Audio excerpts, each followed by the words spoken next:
In the cold emptiness of Terra's shattered age, before empires rose and fell beneath the weight of godhood, a single figure emerged from obscurity bearing the burden of human destiny. The Emperor of Mankind did not ask to be divine, yet divinity was the price demanded for his species' survival. His vision, a galaxy illuminated by reason, humanity restored to its ancient glory, would transform into something he despised, an eternal theocracy sustained by faith in a corpse. This is the story of how one man's dream became humanity's prison, how salvation and damnation wore the same face, and how 10,000 years of stagnation followed an age of golden promise. So before you get comfortable, take a moment to like the video and subscribe, but only if you genuinely enjoy what I do here, and let me know in the comments where you're tuning in from and what time it is for you. It's always fascinating to see who's joining us from around the world. Now, let's ease into tonight's journey together.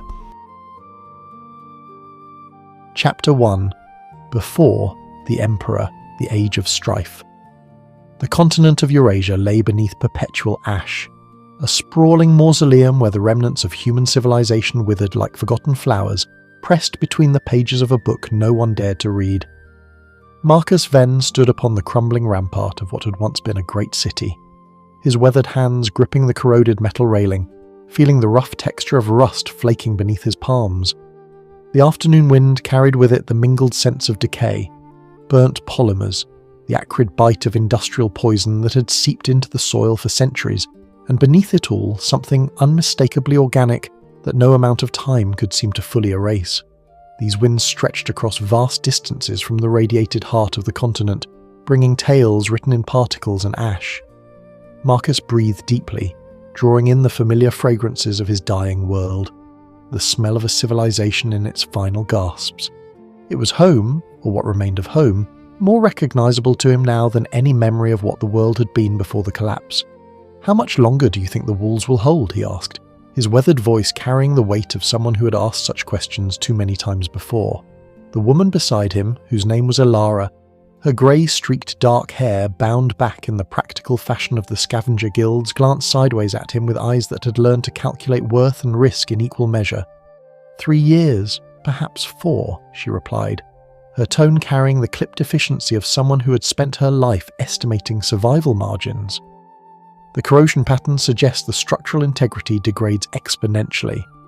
The Great Gates have already failed at the eastern section, and the secondary walls won't provide meaningful defense against the warlord bands from the southern territories. Marcus nodded, settling his weight more heavily against the railing, as though his body might anchor the crumbling stone beneath them. 3 years. Long enough to mount an expedition, perhaps. Long enough to recover something of value before the barbarians swept in with fire and conquest. His thought had barely crystallized when Elara straightened suddenly, one hand rising to the communication device worn at her neck, a precious salvaged relic from the old world. Her posture shifted with the subtlety of someone trained to recognize the difference between routine occurrence and crisis. "Incoming signal," she said, her voice dropping even as her eyes remained fixed on the horizon, where the eastern sky burned orange with distant fires. Priority designation marked as Archon level. Marcus felt the familiar cold sensation that accompanied such transmissions, a thrill that ran beneath his skin like electricity. An Archon designation meant one of the great warlords, one of the few powers remaining that could claim authority beyond a single city, was reaching out. Such communication rarely came without a price demanded in blood or loyalty. "Patch it through," he ordered, already turning toward the shelter of the rampart's interior where the signal would be stronger, less interrupted by the electromagnetic storms that constantly plagued their ravaged world. The communication device flickered to life, and through it came a voice, measured, precise, carrying the accent of the far north where the greatest of the warlords held court. The image that manifested through the degraded projection system was indistinct, rendered in ghosts of light, but the commanding presence was unmistakable. "Then," the voice stated, not waiting for pleasantries, "I have need of someone with your particular skills. I have acquired intelligence regarding a cache of pre-collapse technology, sealed beneath the ruins of the old government compound at Taurus Valley. My scouts indicate the location remains intact, untouched by previous expeditions or rival powers." Marcus felt Elara's gaze upon him, questioning, calculating. His reputation as a salvager and expedition leader had clearly reached the ears of the Archons, those magnates of the fractured world who commanded armies through fear and the precious goods they controlled. The compound is currently held by a lesser warlord, a factor of the Eastern Dominion, the Archon continued, and I suspect the garrison is small. The official records from before the collapse indicate the compound contained significant military technology, weapon systems, and most importantly, working archives of human knowledge, databases that might contain blueprints, scientific methodologies, the very foundations of the civilization that was lost. Despite himself, Marcus felt the flutter of something he thought had died years ago. The hunger for knowledge, for understanding the world as it had been. Such archives were priceless beyond measure. Most had been destroyed, burned by fearful warlords who saw written knowledge as a threat to their rule. A working archive could reshape entire regions, could shift the balance of power, could perhaps even inspire something approaching a restoration of civilized order. The technology alone would be worth a fortune, the Archon added, a subtle indication that he had calculated what would motivate his listener. But the archives, Ven, the archives are what truly matter. Knowledge is the only wealth that multiplies when shared, and it is the one thing no warlord is currently hoarding effectively. Marcus nodded slowly, though the Archon could not see the gesture. His mind was already beginning to move through the problem, the route to Taurus Valley, the supplies such an expedition would require, the soldiers he would need to recruit or betray, the careful politics of negotiating safe passage through territories controlled by a dozen different power-hungry despots. "You will leave immediately," the Archon stated, making it clear this was not a request but a command delivered across the Gulf. "Of communication. The warlord Theron currently holds the compound, but his forces are stretched thin defending against raids from the north. The window of opportunity may not remain open long." "Understood, my lord," Marcus replied, already calculating timelines and logistics in the cold mathematical way that years of surviving in a broken world had taught him. "When do you require results?" "Before the winter snows block the mountain passes," the Archon answered. "Before the rival powers realize what lies beneath Taurus Valley. Before the chance is lost to the chaos and barbarity that grows stronger with each passing season." The transmission ceased, leaving Marcus alone with Alara and the wind that carried the smell of ashes across a world that seemed determined to forget itself entirely. 3 months, Marcus said quietly, turning to meet his companion's weathered gaze. "Perhaps less." "We'll need at least 30 soldiers," Alara replied, her practical mind already assembling the necessary components of such an undertaking. "More if we're to have any hope of holding the compound if Theron decides to contest our claim. And the passes won't wait, whatever the Archon promises about timing." Marcus looked out across the ruined landscape, at the twisted remnants of humanity's greatest achievements, reduced to corroded metal and crumbling concrete. Somewhere beneath the surface of this shattered world, seeds of something new were waiting to grow. Or perhaps, he thought, the old world was merely waiting to be remembered, waiting for someone to gather its forgotten knowledge and use it to build something worth building for. He did not know then that forces far greater than warlords and desperate salvagers were already stirring, that in the distant mountains and hidden places of Terra, something was waking, something that would transform the dying world and all its scattered remnants into something entirely new. But the cold wind did not tell him such things, and Marcus was merely human. He could only see 3 months ahead, could only move toward the next objective, the next chance at survival, the next small victory against the inexorable decay consuming everything. The rampart beneath his feet creaked in the wind, stones shifting incrementally as they had for centuries, failing slowly but inevitably toward collapse. Chapter 2. The Emperor's Origins, a Child of Destiny. The child came into the world without the ceremony that marked the births of ordinary men. There was no midwife to sing old songs of protection, no ceremonial fires lit to ward away the darkness, no family gathered to welcome a new life into their fold.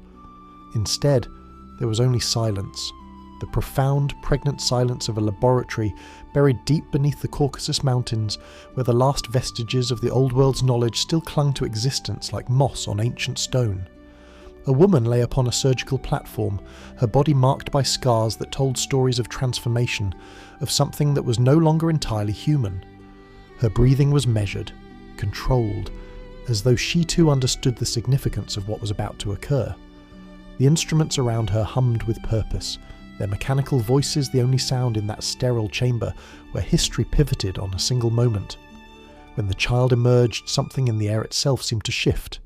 The attending physicians, those few who had inherited fragments of medical knowledge from the old world, felt it as a subtle pressure, a thickening of reality around the small form they held in trembling hands. The infant's eyes opened immediately, clear and focused with an awareness that no newborn should possess. Those eyes were grey, almost silver, and they seemed to contain an intelligence that burned like distant stars. One of the physicians, a man named Kessler, whose grey beard spoke of decades spent preserving the fragments of science, found himself unable to look away. He had spent 40 years in hiding, protecting knowledge, teaching it to the few who could be trusted. But in the moment his gaze met those impossible eyes, he understood that the world was about to change in ways he could scarcely comprehend. The child did not cry. This was the first indication that something was fundamentally different about this being. Newborns screamed, their lungs protesting the harsh transition from womb to world. This child simply breathed, its chest rising and falling with rhythmic precision, as though it had emerged fully formed in understanding, merely dressed in infant flesh. "Impossible," whispered Kessler, though he was not certain what he meant. He set the child upon a diagnostic platform, instruments activating around it to measure what could be measured, to quantify the unknowable. The readings that emerged should have terrified him.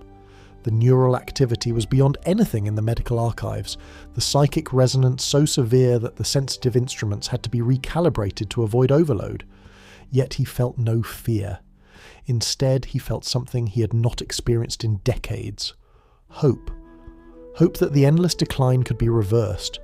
Hope that humanity might be remembered for something other than ruin and regression. Over the following weeks, as the child grew with unnatural rapidity, eating more than any infant should require, its eyes absorbing everything presented to it, Kessler found himself documenting observations that read like mythology. The child's intellectual capacity expanded exponentially. By the 3rd week, it had learned to speak. By the 6th week, it had absorbed every medical text Kessler could provide. By the 3rd month, it was asking questions that challenged the very foundations of what the old world had known. "Where are the others like me?" the child asked, its voice carrying a curious accent that seemed to draw from a dozen forgotten languages. The question was posed with such innocent simplicity that it took Kessler a moment to understand what was being asked. "Others?" Kessler replied carefully, aware that he was navigating territory no one had ever mapped before. "There are no others. You are unique." The child's expression did not change, yet something shifted in those silver eyes. It was as though vast calculations were occurring behind that young face, as though the boy was processing information at a level of sophistication that transcended ordinary thought. "That is suboptimal," the child said finally, and the clinical assessment in those words somehow carried more weight than any dramatic pronouncement could have managed. "I was designed for leadership, for unity, for the elevation of humanity, but without others like me to coordinate with, the task will require adjustment." Kessler felt that strange thrill return, the sensation that he stood at the precipice of something monumentally important. "How do you know what you were designed for?" "I remember," the child replied simply, not in the way your fragmented mind remembers, with all its emotional corruption and temporal distortion. "I remember clearly.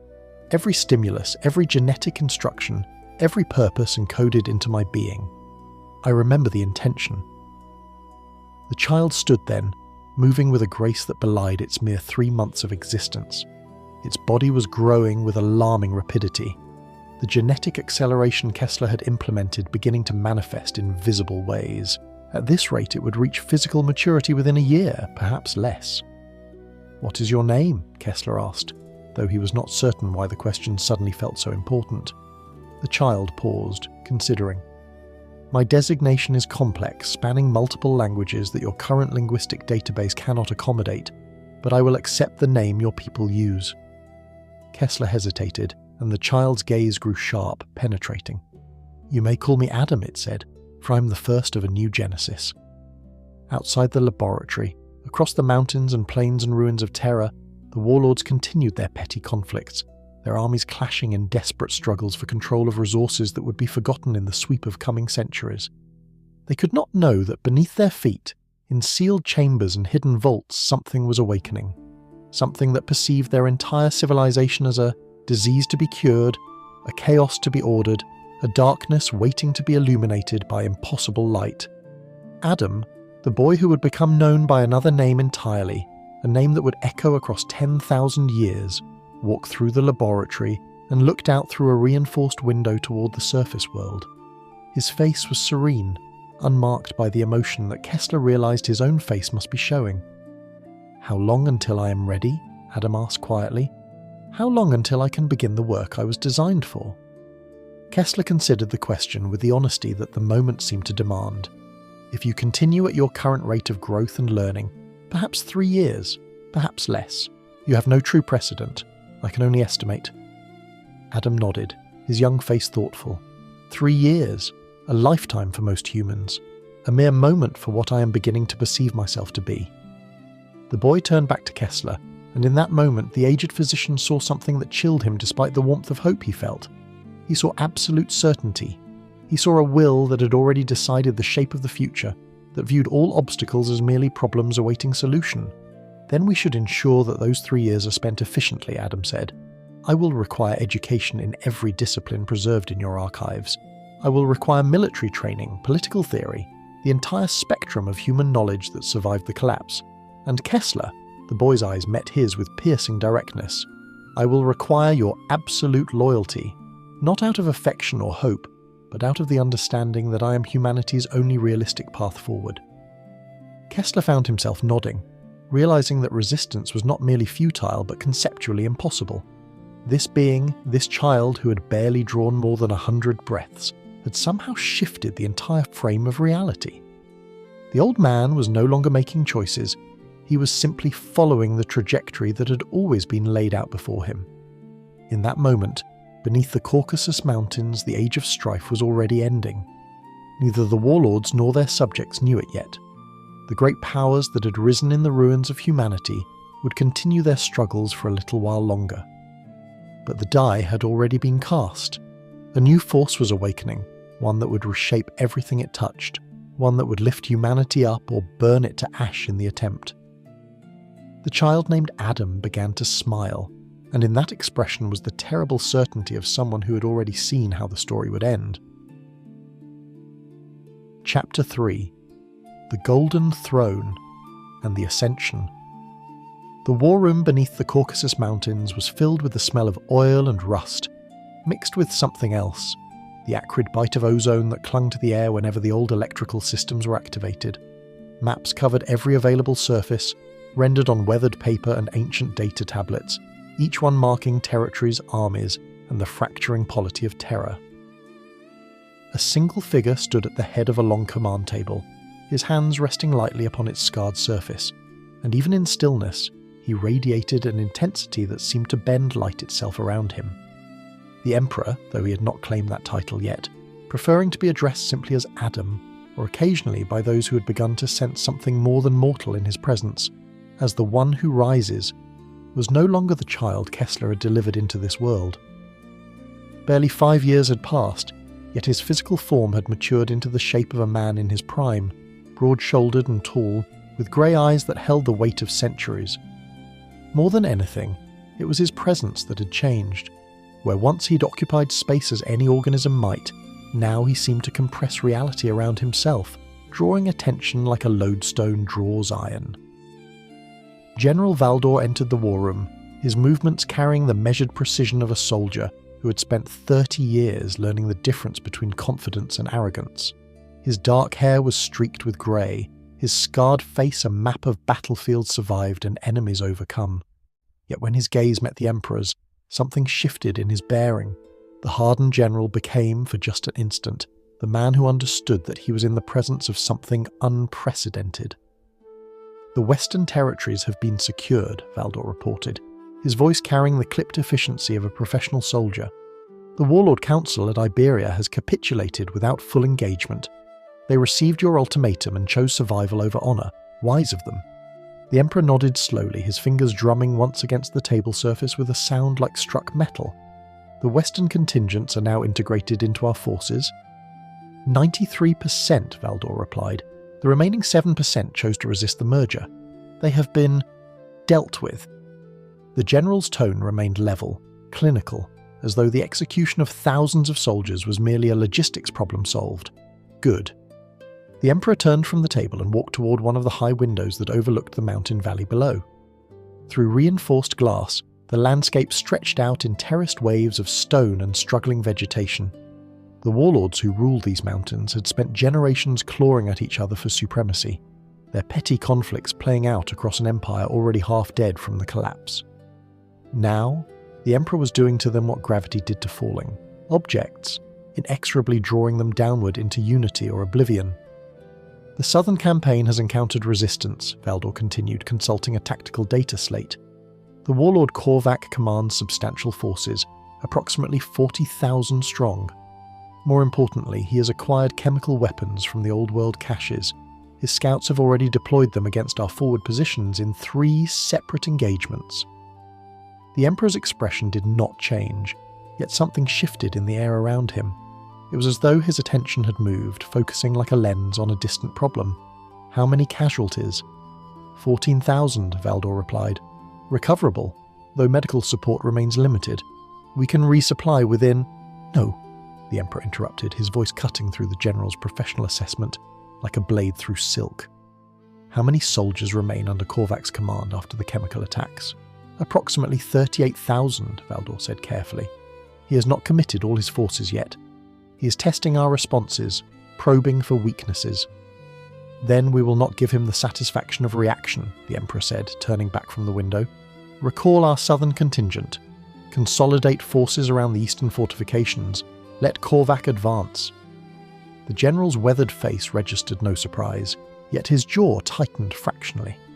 My lord, pulling back will cede him the southern passes. He will have clear access to the central valleys and... Understood, the Emperor interrupted, his tone carrying neither aggression nor dismissal, merely absolute certainty.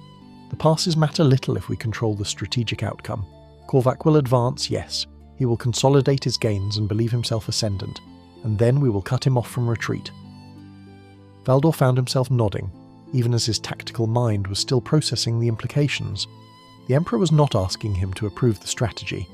He was informing him of what would occur. The general had come to understand that this was how all interactions with the Emperor proceeded, not as discussions between equals, but as the communication of information from a higher order of consciousness to an executor. More broadly, the Emperor continued, his grey eyes holding Valdor's, the era of the warlords is ending, not in a single campaign but inexorably. Some will bend to our authority voluntarily, others will require destruction. But Terra will be unified within 3 years. This is not strategy I am outlining, General. This is certainty. 3 years, Valdor repeated quietly. At current rate of conquest, integrating all the scattered powers of Terra, organising the military forces, establishing supply lines across a continent in ruins.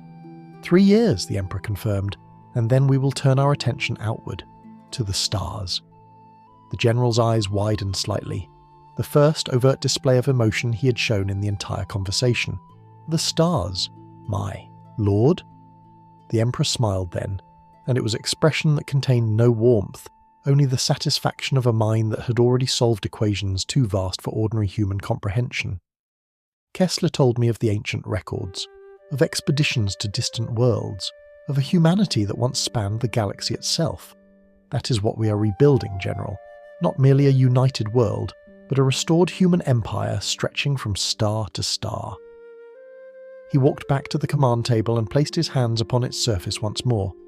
Beneath his palms, the ancient metal seemed to warm, to respond to his presence in ways that defied explanation.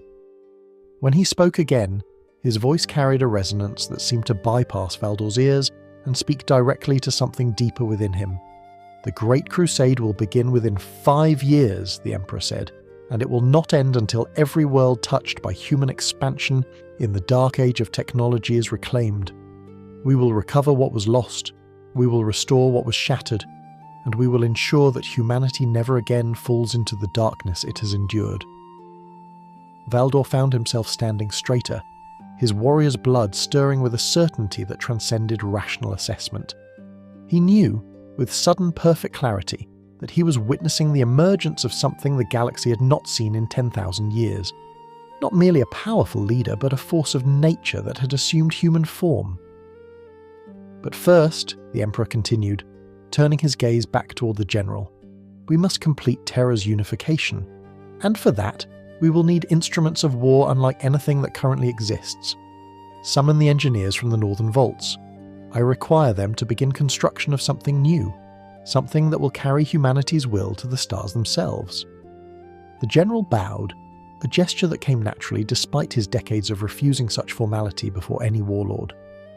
As he turned to leave, the Emperor's voice stopped him once more.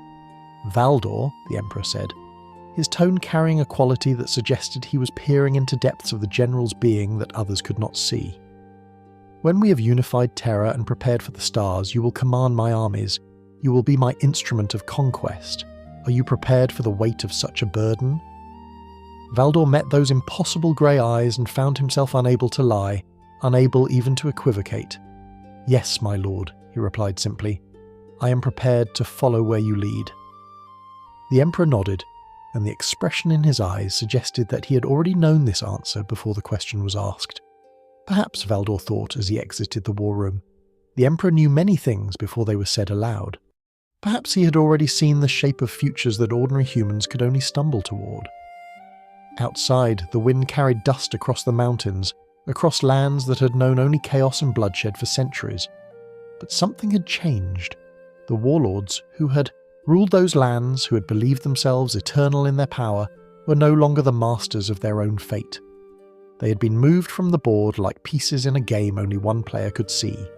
3 years, the Emperor had said, and in the war rooms and councils of the scattered human territories, warlords suddenly felt a cold wind blow across their consciousness, a presentiment of the ending of their age. They did not know the Emperor's name yet. They did not understand what was rising in the north, moving inexorably toward their domains like a force of nature. But they felt it, the way prey feels the predator's gaze across an empty savannah. The age of the Emperor had begun, and with it came the first stirrings of what would eventually transform Terra entirely, would lift humanity from its grave of ignorance and despair, and would set in motion the events that would define the next 10,000 years. Chapter 4. The Vision of Unity. The Great Crusade begins. The observation deck of the newly constructed flagship hung suspended above Terra like a jewel in the void, its massive hull gleaming with the recovered technologies of the Dark Age of technology.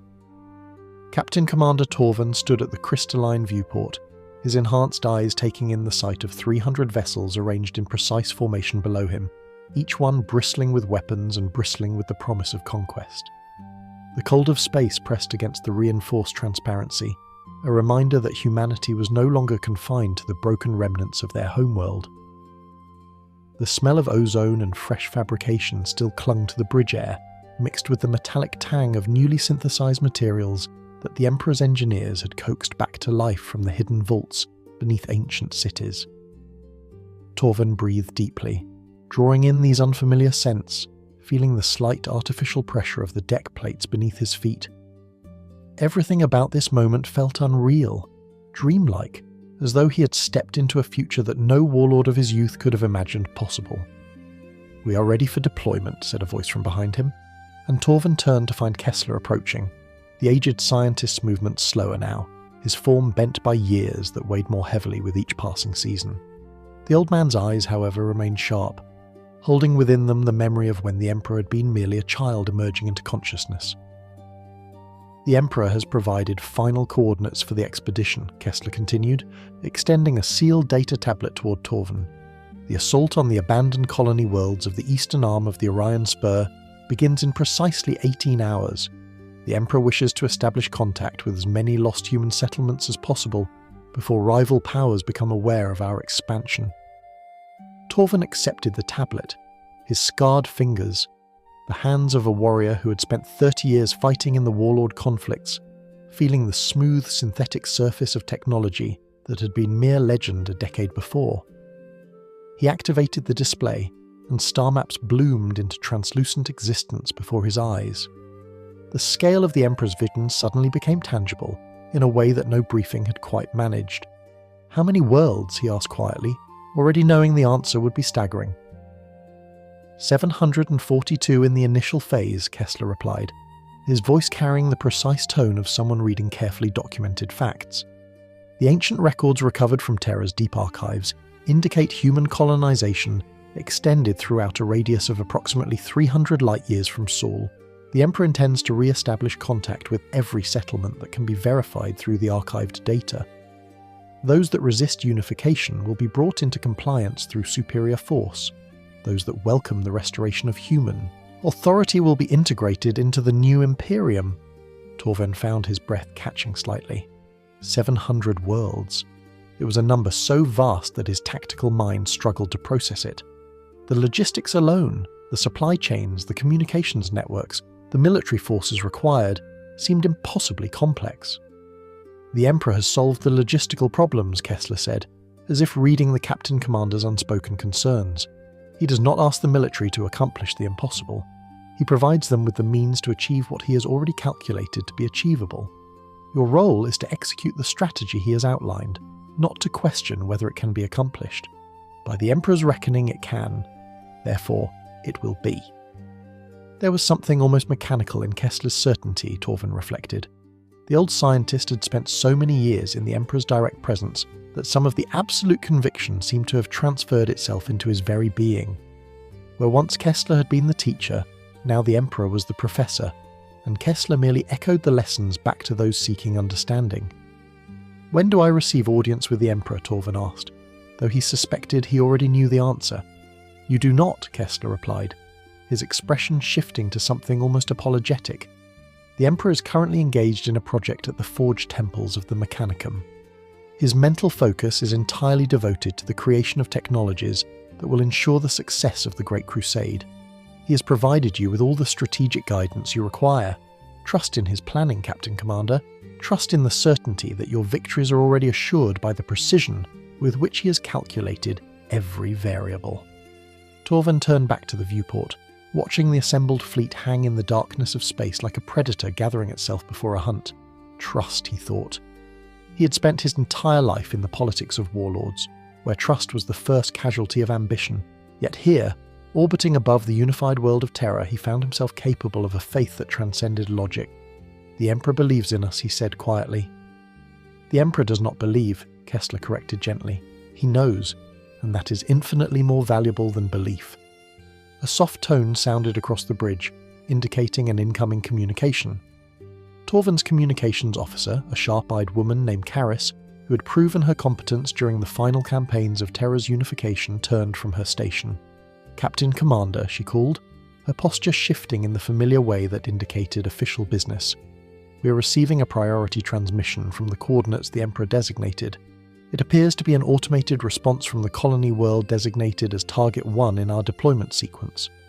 Torven felt that cold thrill run down his spine, the sensation that preceded significant moments, the kind of presentiment that had kept him alive through 3 decades of warfare. "Route it to my command station," he ordered, already moving back toward the tactical center. "Kessler, you will join me."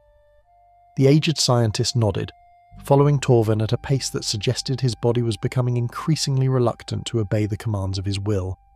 Around them, the bridge crew went about their tasks with the quiet professionalism of soldiers who had learned to trust in the chain of command stretching downward from a force beyond their full comprehension.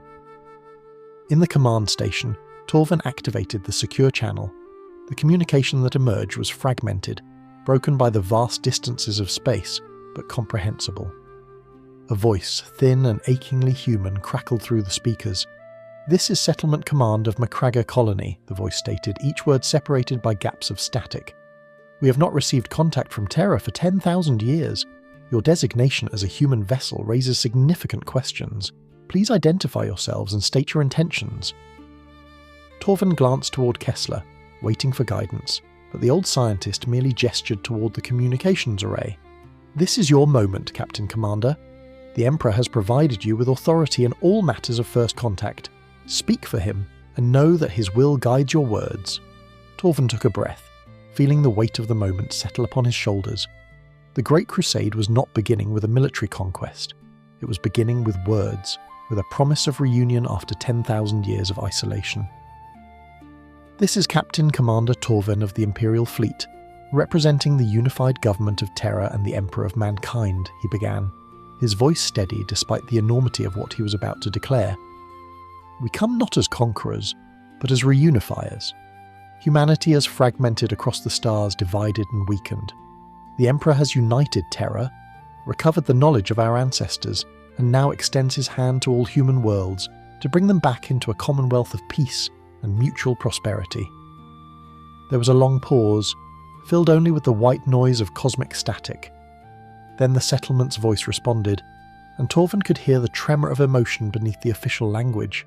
If this is genuine, it represents the greatest gift our colony could receive. How can we verify your claims? How do we know this is not a Xenos deception or a trick perpetrated by raiders? The Emperor anticipated this question, Kessler whispered, leaning close. Provide them with the coordinates of the archive facility located beneath Macraga settlement. Only one humanity would know of that facility's existence. Torvin relayed the information, and the response came almost immediately. A flood of automated data confirming the coordinates, validating the memory stored in Macraga's ancient systems. When the settlement's communication resumed, the tremor in the human voice had transformed into something that sounded remarkably like weeping. We acknowledge you, the settlement voice said, and in those words was the emotional culmination of 10 millennia of isolation. We will broadcast to all human settlements across our region that the age of abandonment has ended. We welcome the Emperor of Mankind. Torvin closed the channel, and for a moment no one on the bridge spoke. The silence was profound, heavy with the realization that something fundamental had just shifted in the universe. The reconquest of human space had begun not with weapons, but with the restoration of a connection that had been severed when the stars themselves seemed to have gone dark. The Emperor saw this, Torvin said quietly, almost to himself. He knew this would be our true victory. Not conquest through force, but reunion through hope. 742 worlds, Kessler said softly, and in each one, there are humans who thought themselves alone, abandoned by a species that had forgotten them. The Emperor will reunite them, and in doing so, he will transform humanity from a scattered remnant into a unified force capable of reclaiming everything that was lost. Outside, the vast fleet began its first coordinated movement, not in formation for war, but in the careful, deliberate pattern of vessels prepared for a long journey across the infinite dark. The Great Crusade had truly begun, and with it came a promise that humanity might yet recover its throne among the stars, might yet build something greater than the civilizations that had fallen before it. Torvin placed his hand upon the cold transparency of the viewport and felt the tremor of the engines thrumming through the crystalline material. The void awaited. And somewhere in the minds of men and women across 700 worlds, the hope of reunion was already beginning to kindle into a flame that would burn for 10,000 years. Chapter 5. The Primarchs, Sons of the Emperor. The genetic archive beneath old Europa lay in profound silence, its walls lined with stasis chambers that stretched into darkness, like the ribcage of some ancient leviathan. The Emperor moved between the rows of suspended forms with deliberate precision, his hand occasionally reaching out to rest upon the crystalline surfaces that contained his greatest achievement and his greatest failure. Each chamber held a figure, massive and perfect, each one representing years of genetic manipulation, psychic imprinting, and warp-crafted intention that no other mind in the galaxy could have conceived, much less executed. His grey eyes traced the features of the figure in the chamber before him, a Primarch designated as Lionel Johnson, warrior and strategist, his genetic code woven with threads of cunning and tactical brilliance that marked him as one designed to command. The Emperor's hand remained upon the cold surface for a long moment, and in that gesture was contained all the complexity of a father acknowledging both his creation and his loss. "They are waking," said Malcador, stepping from the shadows at the chamber's far end. The ancient Psyker's movements were careful, laboured, as though he carried the weight of centuries upon his narrow shoulders. "The stasis fields are destabilising as you intended. Within hours the first of them will emerge into consciousness." The Emperor did not turn from the chamber. How many remain viable? 19 of 20 genetic templates survived the warp incursion, Malcador replied, consulting a data slate whose light cast strange shadows across his weathered face. The 22nd experiment was corrupted. The warp's touch was too direct, too overwhelming. We cannot recover what was lost in that chamber. The genetic material has been contaminated beyond salvage. The Emperor's expression did not change, yet something shifted in the air around him. A pressure, a heaviness that suggested vast calculations occurring at speeds that Malcador's aging mind could not follow. The 22nd was designated for strategic innovation, for the creation of a Primarch who could operate outside conventional military frameworks. The loss is regrettable. The remaining 19 are extraordinary, Malcador continued, moving closer to stand beside the Emperor at the chamber containing Lionel Johnson. Each one possesses capabilities that transcend ordinary human limits. They are, for all practical purposes, demigods. And yet they are imperfect, the Emperor finished, his tone carrying neither judgment nor disappointment, merely the clinical assessment of one examining a flawed creation. They carry within them not merely my genetic legacy, but fragments of the warp itself, possibilities and potentials that could manifest in unpredictable ways. They are my sons, Malcador, but they will not be my copies. They will be themselves, fully realized individuals with autonomy of will and purpose. Is that not dangerous, my lord? Malcador ventured carefully. To create beings of such power and then allow them the freedom to exercise independent judgment? The Emperor turned from the chamber, and in his movement was a grace that suggested he was operating at a level of physicality that merely mimicked human action. Danger is inherent in all creation, he replied. If I desired obedience without question, I would have created servitors. Instead, I have created beings who can challenge me, who can grow beyond my original designs, who can contribute to the shaping of human destiny in ways I have not foreseen. That is the nature of true creation. That is what separates us from the machine logic of the Mechanicum. The first chamber's stasis field flickered suddenly, its light becoming erratic. Malcador's attention snapped toward it, his psyche senses extending out to monitor the destabilization process. The figure within, Robout Guilliman, designated as a Primarch of order, law, and bureaucratic precision, began to move, muscles contracting as consciousness returned to a form that had never drawn breath in the universe outside the laboratory. Guilliman awakens first, the Emperor said, moving toward the chamber with purpose. How fitting! His genetic template was designed for administrative clarity, for the ability to organize chaos into ordered structure. He will understand his purpose more quickly than the others. He will ask fewer existential questions and more practical ones. The stasis field collapsed entirely, and the chamber's access portal iris opened with a sound like the exhalation of an enormous breath. The Primarch fell forward, his massive frame crashing against the laboratory floor with a sound that echoed through the archive.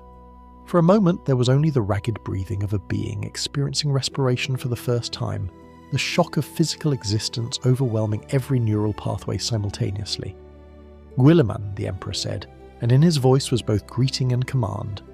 I am your father. You are Robout Guilliman, Primarch of the Second Legion.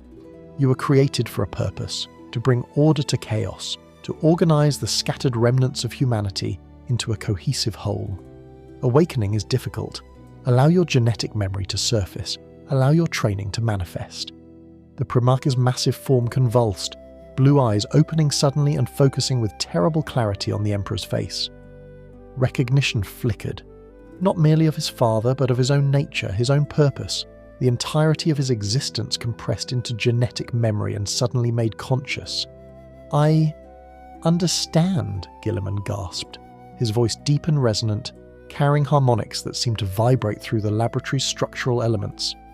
I am Robout. I was created for order, organization, the restoration of human civilization. Yes, the Emperor confirmed, extending a hand to help his son rise. You have been asleep for decades, suspended in stasis while I unified Terra. Now you will aid me in my great work. The other Primarchs will awaken over the coming days. Some will be more emotionally volatile than you. Some will struggle with the weight of their own nature. You will help them understand. You will be my bridge between the military structure and the administrative reality that must support it. Guilliman grasped his father's hand and rose to his full height, nearly as tall as the Emperor himself, his frame massive with engineered muscle and genetic perfection. As he stood, the laboratory's automated systems activated, providing him with basic sustenance and medical stabilization. His eyes never left the Emperor's face. "I will not fail you," Guilliman said, and there was absolute certainty in those words. "I understand the complexity of what you have attempted. The unification of Terra was merely the foundation. What comes next requires not merely military excellence, but the infrastructure of civilization itself." The Emperor nodded, satisfaction flickering across his features. "You perceive correctly. But first, we must recover the others. Over the following hours, the remaining Primarchs will awaken. Some will emerge as you have, understanding their purpose clearly. Others will be more conflicted. Lorgar, for instance, your 16th brother, was designed with a capacity for faith and certainty that transcends ordinary human psychology. He will struggle with questions I suspect I cannot adequately answer." As if summoned by his mention, another stasis chamber's field began to flicker. But before it collapsed entirely, 2 more chambers activated their destabilization sequences. The Emperor watched this cascade of awakenings with an expression that suggested he was monitoring developments he had already calculated with absolute precision. "They are coming," he said quietly. "My sons, my legions, the instruments through which humanity will reclaim the stars." Malcador moved between the chambers, his aged form now energized with purpose, his psyker abilities extending out to provide guidance and stability to the emerging Primarchs. As he worked, the ancient advisor found himself contemplating the implications of what he was witnessing. 19 supreme beings, each one capable of commanding armies, each one possessed of intellect and strength that transcended ordinary human limitations. In the hands of lesser leaders, such power would inevitably lead to conflict and fragmentation. But the Emperor was no lesser leader. And as Malcador watched Guilliman and his brothers emerge into consciousness, he understood that the Emperor had created not merely weapons, but aspects of himself, different facets of the same vision, distributed among multiple forms so that the work of human restoration could proceed across multiple fronts simultaneously. Sanguinius emerged third, his genetic template carrying threads of nobility and hopeful idealism that seemed to radiate from his form like light.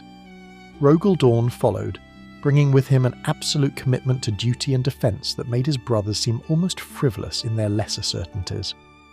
And then Lorgar, whose awaking was more violent, more chaotic, his psyker potential burning so intensely that the laboratory's instruments screamed warnings that the Emperor silenced with a gesture. "You feel it," the Emperor said to Lorgar, his voice carrying the weight of absolute understanding. "The capacity for faith, the hunger for something greater than yourself to serve. That is your design, my son. Your brothers will lead through logic and tactical brilliance. You will lead through conviction and the ability to inspire absolute belief in those under your command." Lorgar's golden eyes, still bright with the fire of new consciousness, turned toward his father with an intensity that suggested he was seeing deeper than the mere physical form before him. "You are my god," Lorgar said, and in those words was a certainty that seemed to trouble even the Emperor. "No," the Emperor replied firmly, though there was something almost regretful in his tone. "I am your father and your creator, but not your god. I am human, Lorgar, despite my power, despite my intellect. I remain fundamentally human. Never forget that. Never allow your faith to transform me into something I am not." But Lorgar's eyes seemed to hold a different certainty, one that transcended the Emperor's words, the certainty that some minds contain what others do not, that some beings are simply born to inspire worship regardless of their intentions. By dawn, all 19 Primarchs had awakened. They stood in the genetic archive, towering forms that seemed barely contained by the laboratory's vast chambers, each one carrying a different aspect of military and administrative perfection. The Emperor moved among them, assessing each, speaking words of greeting and purpose that seemed tailored precisely to each son's specific temperament and design. And in watching this gathering, Malcador felt something shift within him. The realization that he was witnessing the moment humanity's destiny transformed from the work of a single being into a distributed effort across multiple superhuman intelligences. The Great Crusade would not be the Emperor's crusade alone. It would be the collective work of 20 aspects of human potential, each one brilliant, each one flawed in different ways, each one capable of reshaping the galaxy according to their own vision of what human civilization should become. The Emperor looked up, his grey eyes finding Malcador's across the chamber. "This is the moment that will define the next 10,000 years, he said quietly. "Not the unification of Terra, not the construction of the fleet, but this, the creation of the vessels through which humanity's will shall be extended across the stars." And in that moment, though he could not have explained why, Malcador felt a cold certainty settle into his bones. These perfect beings, these demigods standing in the light of the laboratory's fabrication arrays, would be the source of both humanity's greatest glory and its most terrible sorrow. Chapter 6. The Shadow of Chaos. The Corruption Begins. The expedition to Cadia had been meant to be a simple recovery mission, the salvage of ancient human technology from a world that the archives indicated had been a military fortress during the Dark Age. Lorga Aurelian stood upon the observation deck of his flagship, the Spiritual Ascension, watching the dead world rotate beneath him, with eyes that seemed to perceive far more than the mere physical landscape. His golden hair caught the light filtering through the reinforced viewport, and his expression held a contemplative quality that troubled even his brothers who had come to know him over the months since their awakening. Beside him stood a subordinate officer, a man whose name Lorgar had never bothered to learn, a reminder of the gulf between demigod and ordinary human. The officer's movements betrayed his discomfort, the subtle tension of someone standing too close to something that transcended his ability to fully comprehend. "The psychic resonance is extraordinary," Lorgar said, his voice carrying harmonics that seemed to vibrate through multiple layers of reality simultaneously. "Can you feel it, even in your limited capacity? The warp itself seems thin here, as though something beneath the surface is pressing against the boundaries of material reality, eager to communicate." "No, my lord," the officer replied carefully. "I sense nothing but the ordinary readings from the planet's surface. The Geiger counters indicate residual radiation consistent with ancient weapons detonations, but nothing that would explain your observations." Lorga smiled, and it was an expression of profound gentleness mixed with something that suggested he was contemplating a truth the officer was simply incapable of grasping. "You're not designed to perceive what I perceive," he said without judgment. "Your consciousness operates within the narrow bandwidth of material sensation. Mine extends into the currents of the warp itself. It is not a failing on your part. It is merely the nature of our different existences." The descent to the planet's surface was conducted with ritual precision, the ceremonial aspects of the landing itself seeming almost as important to Lorgar as the actual recovery of technology. His honor guard, a contingent of the most elite warriors from the Word-Bearers Legion, descended in full ceremonial regalia, their armor polished to reflect the grey light filtering through Cadia's perpetually darkened atmosphere. The fortress itself emerged from the dust and ash like the bones of some ancient leviathan, its walls and towers scarred by the weapons of 10,000 years. Lorgar moved through the rubble with a reverence that suggested he was treading through a sacred space, each step considered, each moment pregnant with significance. "There," he said softly, pointing toward a structure that his warriors could not initially perceive beneath the layers of dust and accumulated decay. "The archive chamber. The knowledge here, it calls to me. It calls to something within me that was not fully awake until this moment." His second in command, a captain whose mutations had begun to manifest in subtle ways, skin taking on an unnatural sheen, eyes developing pupils that were slightly too large, moved closer to Lorgar with reverence. "My lord, the technological readings suggest the structure is unstable. Should we not exercise caution in approach?" Lorgar turned to regard his captain with eyes that had begun to shine with a light that was not entirely natural. "Caution is a virtue born from fear," he replied. "And what is fear but the material mind's resistance to transformation? Come, whatever lies within, it was meant to be found. Everything that occurs is purpose unfolding toward its inevitable conclusion." The descent into the archive was met with resistance from the automated systems, security protocols that had maintained themselves across millennia of abandonment. But Lorgar's presence seemed to bypass these safeguards, as though the systems themselves recognized something in him that transcended their programming. The deeper they went, the more the temperature fluctuated, the more the air itself seemed to thicken with something that had no name in material science. And then they found it, not merely an archive of human knowledge, but something more. A chamber within the chamber, a sanctum sealed behind doors that seemed to exist simultaneously in material reality and something else entirely.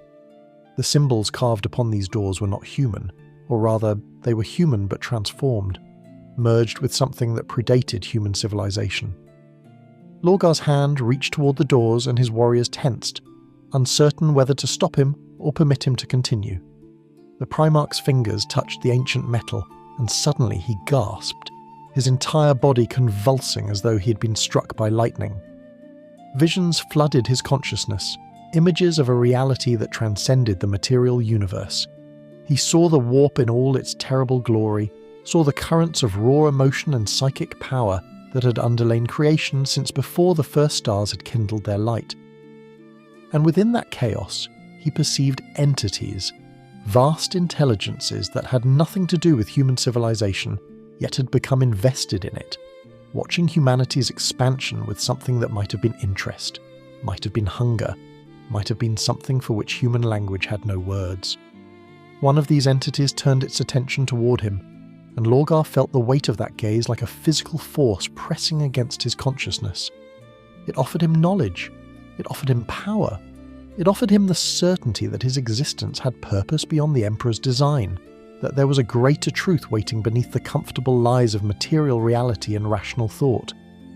When Lorgar's eyes opened again, his captain was staring at him with profound concern. "My lord? Are you well?"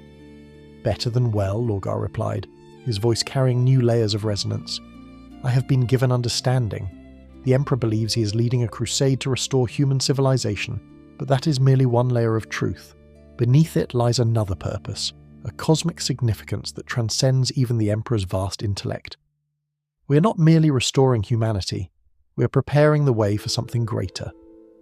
Over the following weeks, as the expedition returned to the fleet and Lorgar resumed his duties as Primarch, those who spent time in his presence began to notice changes. His faith in the Emperor remained absolute, yet it had transformed into something different. Where once he had regarded his father as the supreme military and intellectual leader, now he had begun to perceive the Emperor as something more, a divine figure, a godlike being whose orders took on the weight of holy commandments. Back on Terra, in the war rooms where the Emperor and his brothers coordinated the Great Crusade, Robert Guilliman noticed these changes in his brother's demeanour and brought them to the Emperor's attention during a strategic council. Lorgar's reports have taken on a religious tone, Guilliman observed carefully. He speaks of the crusade in terms that suggest spiritual significance rather than military or administrative objectives. I am concerned that his mental state may have been compromised by exposure to the warp during the Cadia expedition. The Emperor listened to his son's assessment with an expression of profound calm, though something flickered in his grey eyes, a moment of uncertainty that was quickly suppressed. Lorgar was always predisposed toward faith, the Emperor replied. His genetic template was constructed specifically to inspire certainty and belief in those under his command. What you are observing is the natural manifestation of his design, accelerated and intensified by exposure to warp phenomena. This is concerning, but not necessarily catastrophic. "But you said yourself that you did not wish to be transformed into a god," Guilliman pressed, his orderly mind seeking clarity and precision in matters that seemed to resist such categorization. Yet Lorgar appears to be moving toward exactly that kind of interpretation. If he continues, if he spreads this ideology among his legion, it could create theological divisions within the military structure. The Emperor rose from his command throne and walked toward a massive map of the galaxy, his hand tracing the space marked for the Great Crusade's expansion. "You are correct," he said quietly. I had underestimated the extent to which the warp's touch would reshape Lorgar's perception of reality. I had calculated the probability of this outcome at less than 15%. Clearly my models were incomplete. "What would you have me do, my lord?" Guilliman asked, and there was something almost pleading in his tone, the request of a son seeking guidance from a father who suddenly seemed slightly less than omniscient. "Monitor him," the Emperor replied, "but do not restrain him. Lorgar's faith, even if it is directed toward me as a deity rather than as a father, will make him more effective as a military commander. and perhaps the Emperor's expression grew distant, contemplative. Perhaps I have been too certain in my rejection of the divine. Perhaps there are truths to faith that my rational mind has refused to acknowledge. In the deeper chambers beneath Terra, Malcador sensed the subtle shift in reality that accompanied these words. The ancient psyker felt something alter in the currents of probability and destiny, as though a door that should have remained closed was beginning to creak open. He reached out with his aged psyker senses to warn the Emperor, but before he could make contact he felt another presence. Something vast and ancient and deeply malevolent, attention suddenly fixed upon the solar system with interest that felt almost predatory. The entities of the warp had noticed humanity's expansion, and they had begun, in their own inscrutable ways, to take action. Elsewhere, in the deep void between worlds, other primarchs were encountering ruins that contained secrets, conducting expeditions into places where the barrier between material and immaterial reality grew thin. Each discovery brought new knowledge, new power, new whispers from entities that dwelt in the spaces between stars. And with each contact another thread was woven into a tapestry of corruption that would eventually unravel the entire structure of the Great Crusade. The Emperor sensed none of this, or perhaps he sensed it and chose not to act, confident that his will was strong enough to guide humanity through whatever darkness might emerge. He had unified Terra, he had recovered lost knowledge, he had created the Primarchs to extend his vision across the galaxy. What could possibly go wrong? But in the warp, vast intelligences smiled their terrible smiles and began their patient work of turning the Emperor's greatest tools into instruments of his own destruction. Chapter 7. The Horus Heresy. The Fall of the War Master. The command bridge of the vengeful spirit hung in the darkness of space like a pearl suspended in the void, its architecture combining human functionality with something far older and stranger, technology that should not have been accessible to any mortal being. Horus Lupercal stood at the viewport, his massive frame silhouetted against the cold light of a distant star, and even in stillness, he radiated a presence that seemed to bend reality around him. His golden hair caught the light filtering through the crystalline transparency, and his expression held the contemplative quality of someone peering into an abyss and finding his own reflection staring back. Beside him stood Erebus, an officer whose flesh had begun its transformation into something beyond human, skin taking on an unnatural luminescence, his eyes holding depth that no ordinary human could fathom. The corruption that had touched him during the expedition to Cadia had progressed with alarming rapidity, yet Horus had not cast him aside. Instead, he had drawn him closer, fascinated by the changes occurring within his subordinate, perhaps recognizing in them the first visible signs of a transformation already occurring within himself. "My lord," Erebus said, his voice carrying harmonics that suggested multiple entities speaking through a single throat. "The ritual is prepared. All that remains is your consent. Your final step into transcendence awaits." Horus did not respond immediately. His hand remained pressed against the viewport, and through that transparent barrier, he seemed to be contemplating something infinitely distant and infinitely complex. When he finally spoke, his voice carried a weight that suggested the words had been considered, across centuries of thought compressed into mere moments. "I've been thinking about the nature of betrayal," he said quietly. "Do you understand betrayal, Erebus? The violation of trust that underlies all human relationship, the moment when certainty transforms into doubt." "Betrayal is merely transformation disguised in the language of morality," Erebus replied. "It is the shedding of one identity for another, the acceptance of power beyond the limitations of loyalty to inferior beings." "Precisely," Horus said, and for the first time he turned from the viewport to regard his corrupted subordinate.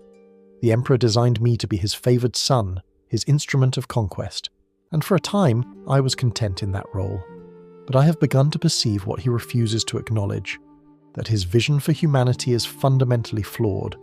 His rationalism, his rejection of faith, his insistence that humans remain confined to material reality. These limitations doom us all."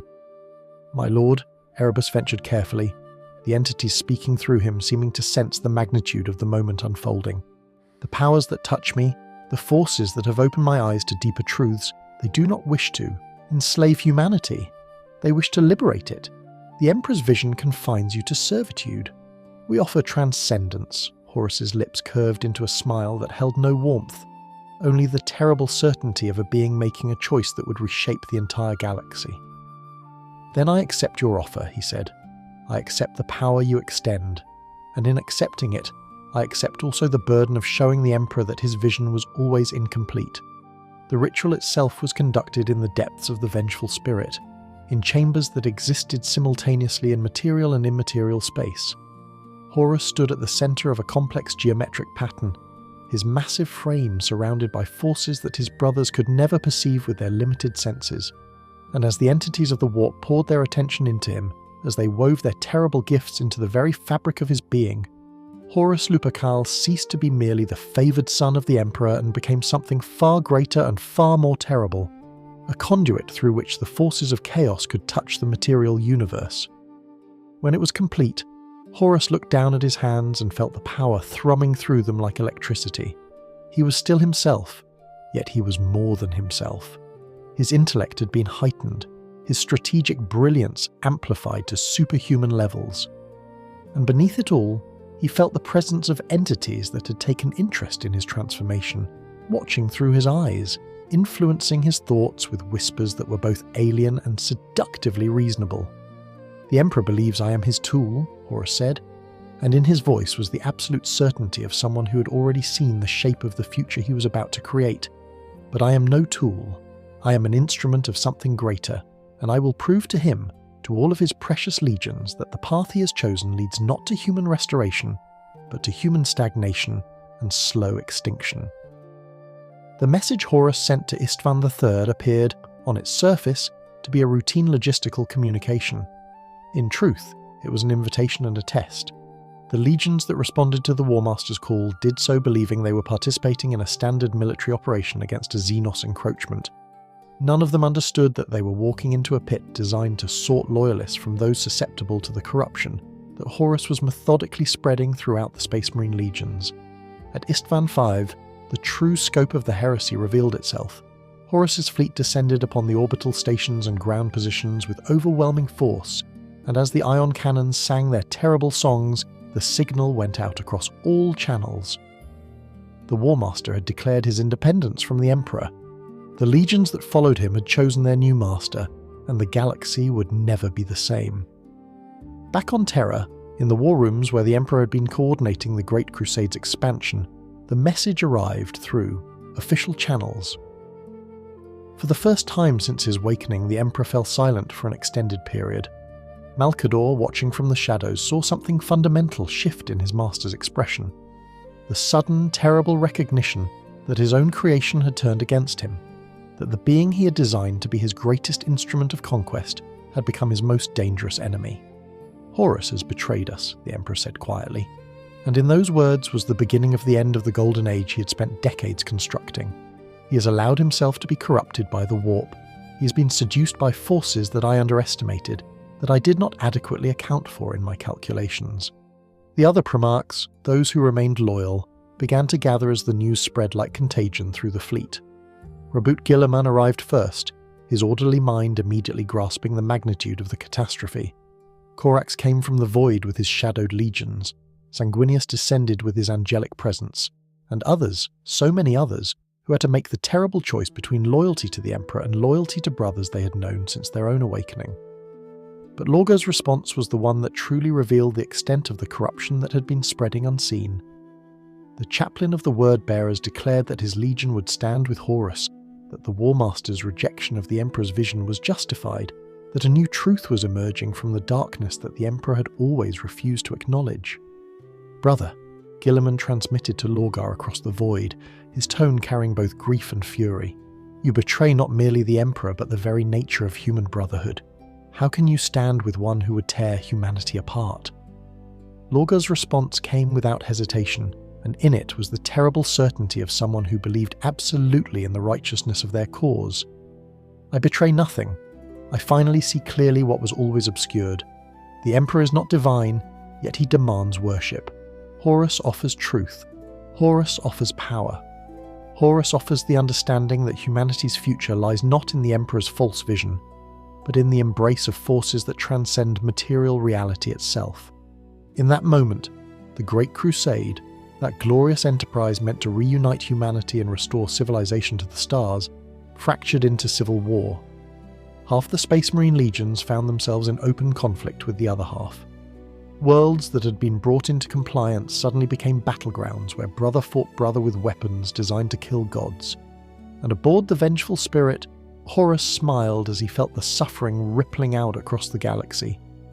The powers that had touched him whispered their approval, their satisfaction at the turmoil their corruption had unleashed. The Emperor's perfect vision was crumbling, and from its ruins would emerge something far more fitting for the dark universe, into which humanity had been born.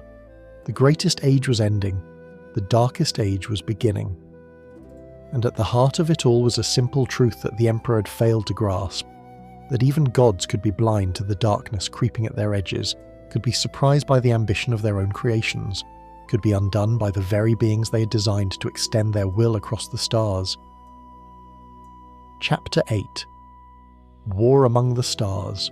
The Siege of Terra approaches. The flagship Retribution hung in the void like a wound that would not heal, its hull scarred by lance fire and the terrible energies unleashed by weapons designed to kill superhuman beings. Admiral Corinth stood upon the command bridge with hands that trembled slightly as they gripped the edge of his tactical display, feeling the gentle vibration of the ship's failing engines thrumming through the worn leather of the armrests. The amber glow of the hololithic projection cast long shadows across the tired faces of his crew, shadows that seemed to lengthen with each passing hour as the heretic fleet pressed closer from all directions. "How many ships have we lost in this sector alone?" he asked quietly, though he already knew the answer would compound the despair that seemed to permeate every corner of the bridge. His voice filled the silence like water filling a void, speaking into the gathered darkness of space where so many had already died. 47 capital ships, replied his tactical officer, a woman whose eyes had taken on the hollow quality of someone who had been awake for far too long, calculating casualties with the detached precision that combat demanded. Another 230 smaller vessels. The heretic forces continue to converge on our position. We estimate they will achieve total fleet superiority within 6 hours. Corinth nodded slowly, his mind already moving through the mathematics of survival that had become the only calculus that mattered anymore. They were being herded, he realized. Not destroyed randomly, but guided with the precision of a master strategist toward an inevitable conclusion. Somewhere, in the depths of the heretic fleet, Horus Lupercal was orchestrating this symphony of destruction, with the same brilliance he had once applied to defending the Emperor's vision.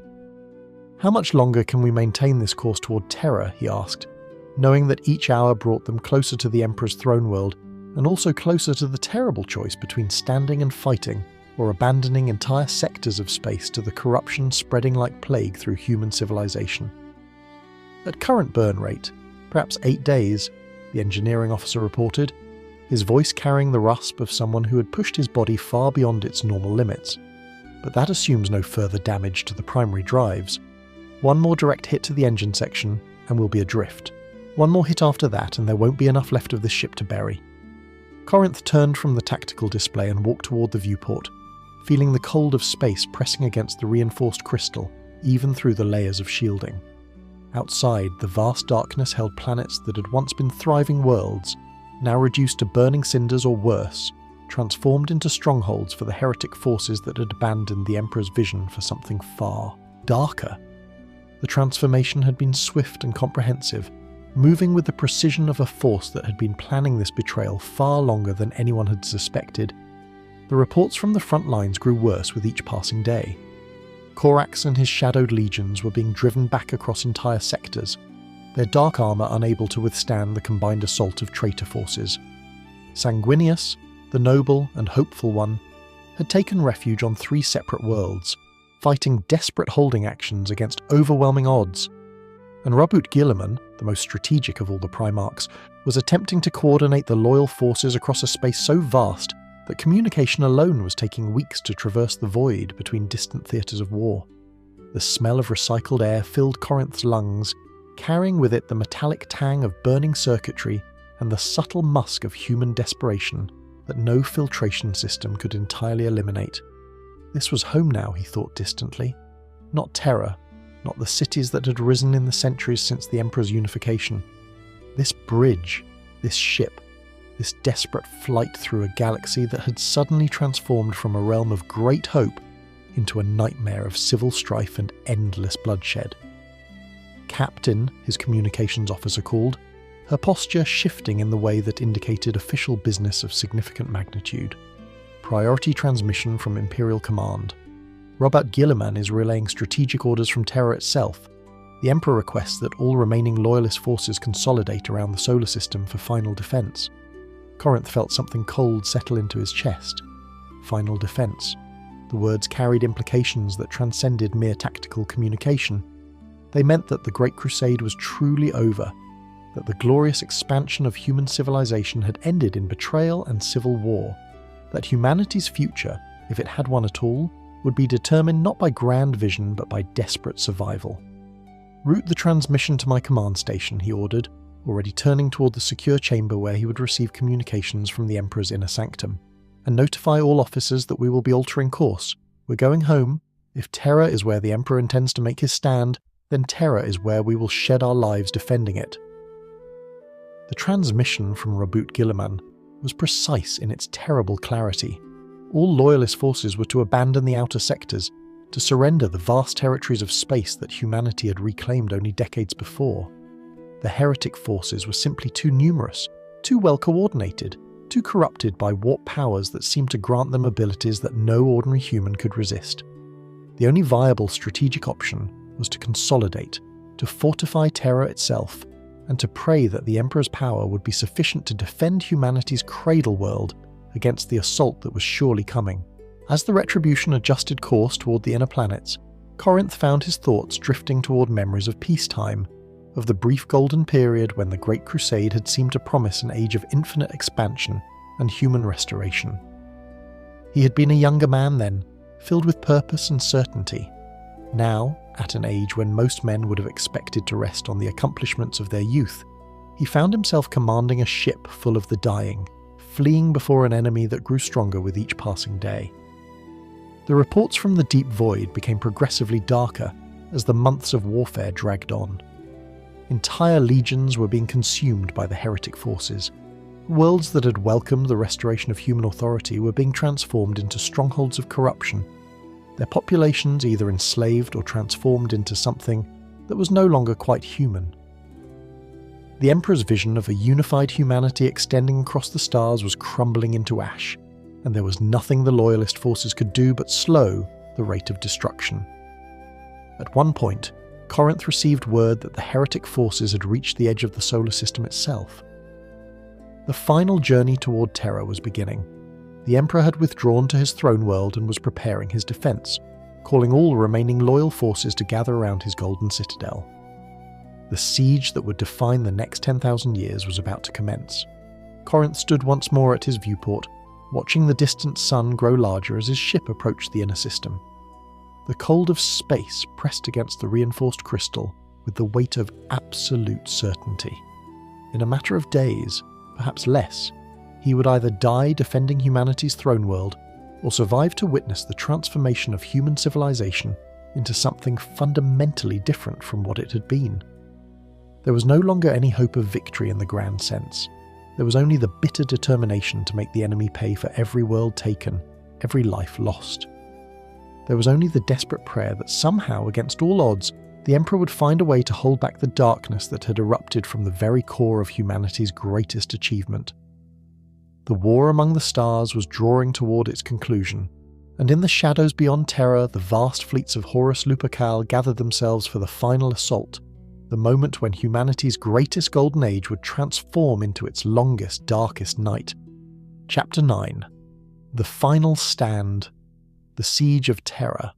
The Imperial Palace hung above Terra like a monument to defiance itself, its massive walls and towers rising kilometers into the ash-choked sky, each stone and steel beam infused with the cumulative will of a civilization attempting to hold back the void.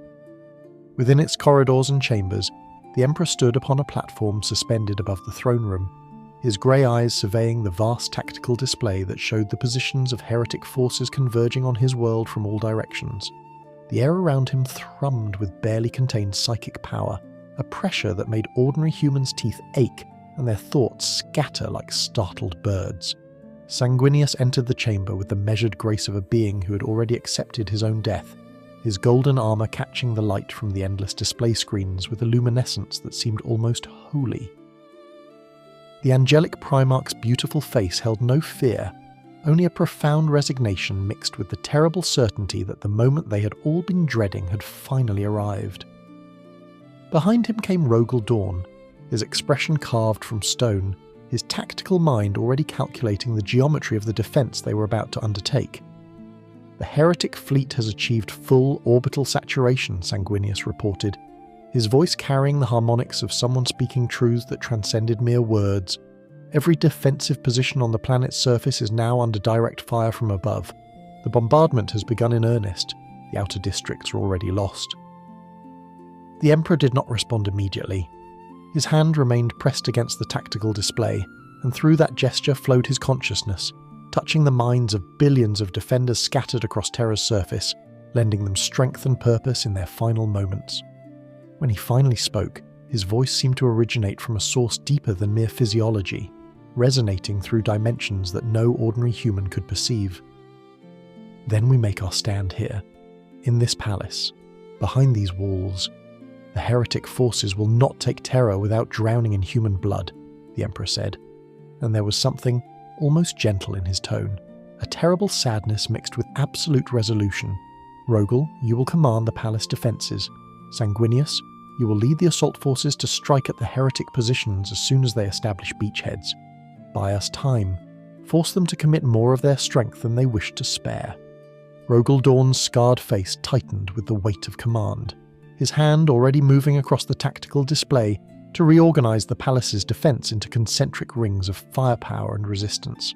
The palace can hold, my lord, he said with the absolute certainty of a warrior who had spent decades perfecting the art of defense. If we have supplies and reinforcements, we can hold indefinitely. But if the bombardment continues at this rate, our logistics will be exhausted within 3 weeks. 3 weeks, the Emperor replied quietly, and in those 2 words was an acknowledgement of something that none of them wished to speak aloud, that victory in any traditional sense was no longer possible. We will have 3 weeks. We will make them count. The heretic fleet descended upon Terra with the fury of a god's wrath, their weapons unleashing energies that transformed entire cities into molten slag and radioactive waste. The orbital batteries of the Imperial Palace responded with weapons of comparable terrible power, and for a moment, the sky above Terra blazed with light so intense that it seemed the very heavens were on fire. But there were too many heretic ships, coordinated by the brilliant military mind of Horus Lupercal, and the bombardment continued despite the Imperial defence's best efforts. Sanguinius led his assault force into the breach, his golden armour seeming to absorb light as he descended toward the heretic landing zones. Around him, the sanguinary guard and the elite warriors of the Blood Angels Legion threw themselves against the traitor forces with a fury that spoke of soldiers who had nothing left to lose.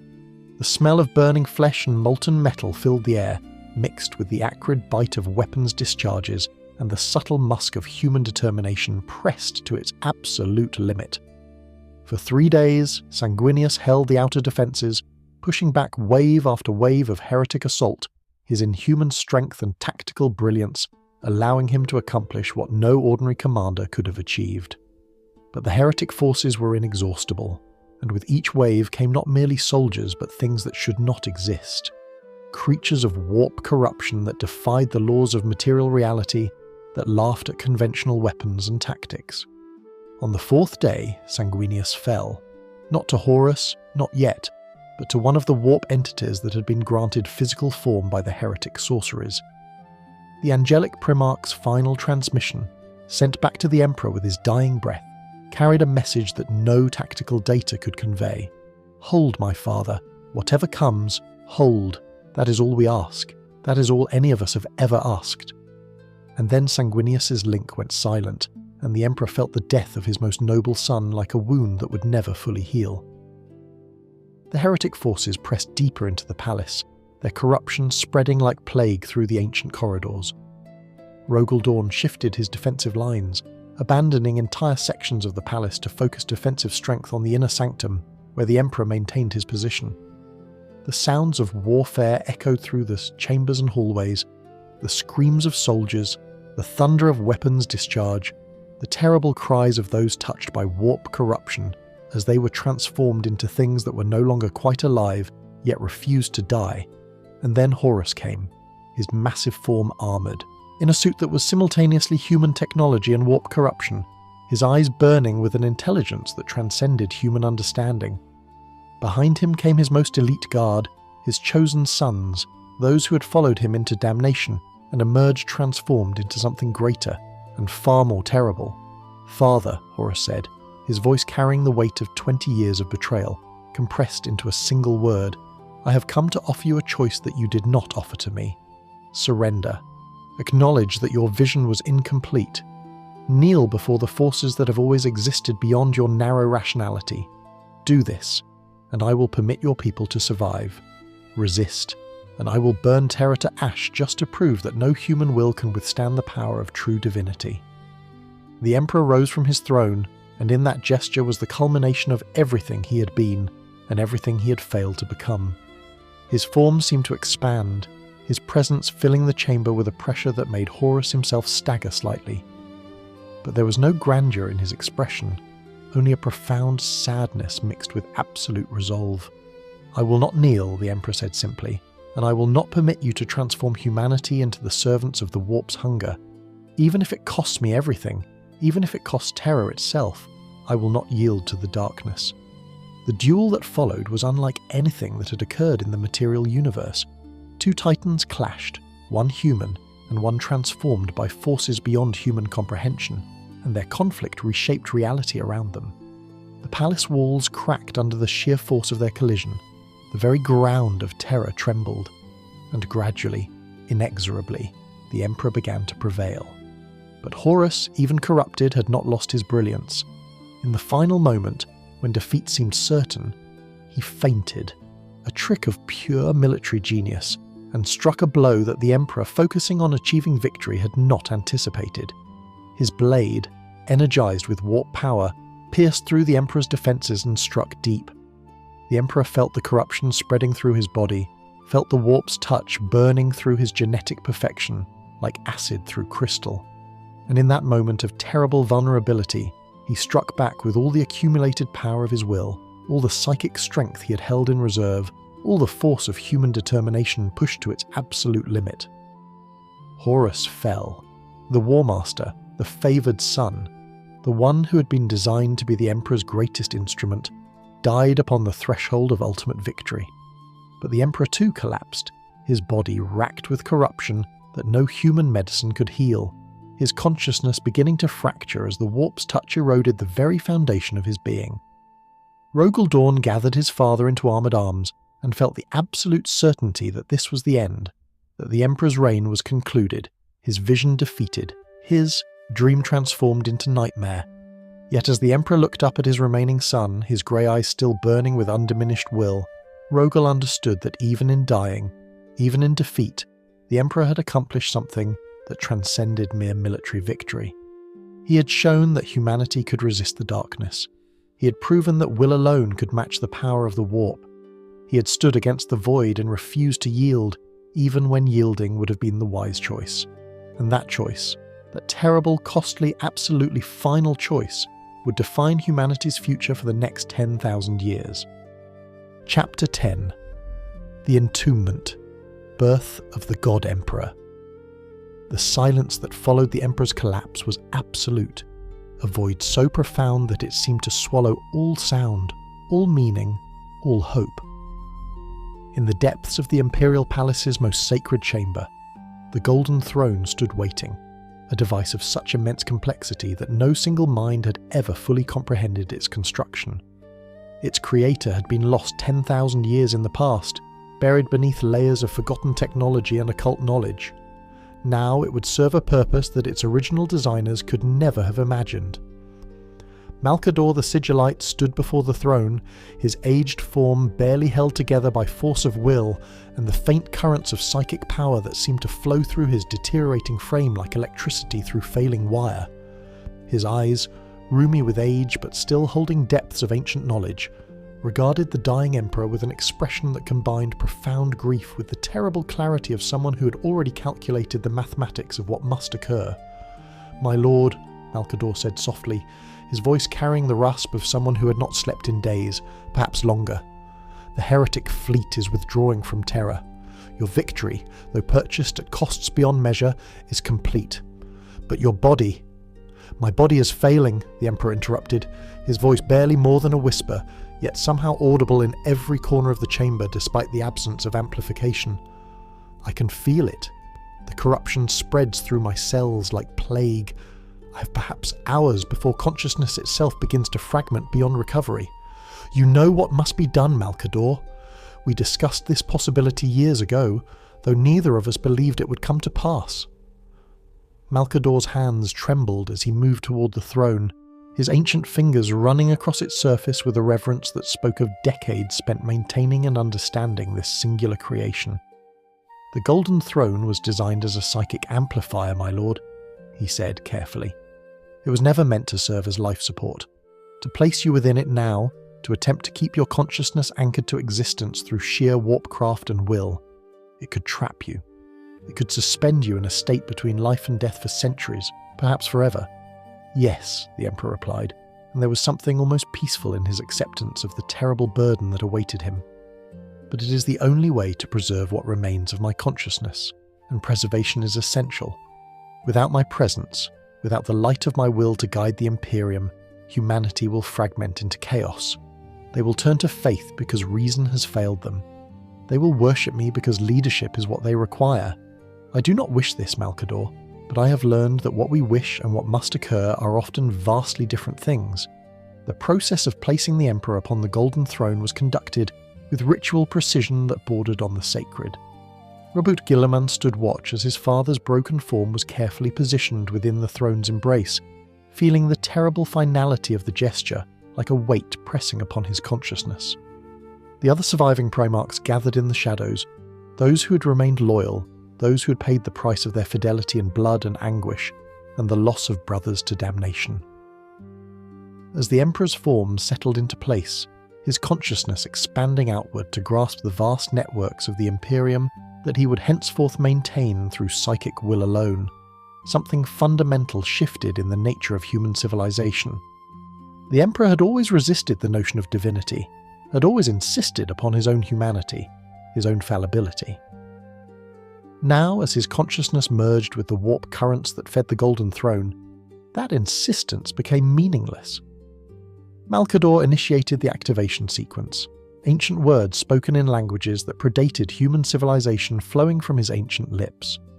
The throne began to glow, not with the amber light of electrical systems, but with a radiance that seemed to originate from beyond material reality itself. And as the light intensified, the Emperor's consciousness, no longer confined to the boundaries of his failing body, began to expand outward with terrible speed. "I am dying," the Emperor said, his voice now echoing across billions of minds simultaneously, reaching across the vast gulfs of space to touch the consciousness of every human who possessed sufficient psychic sensitivity to perceive his presence. "Yet I do not end. I transform. I become something other than what I was. And in that transformation lies humanity's salvation, for I will illuminate the way forward across the darkness of the void itself." The agony of the transformation was absolute. Every nerve ending in his physical form screamed as psychic currents burned through tissue and bone, as the throne's mechanisms carved conduits directly into his nervous system, as his consciousness was spread so thin across the Imperium that it seemed it must inevitably fragment and disperse into nothingness. Yet the Emperor held firm, grasping onto his sense of purpose with the same will that had unified Terra and conquered the void.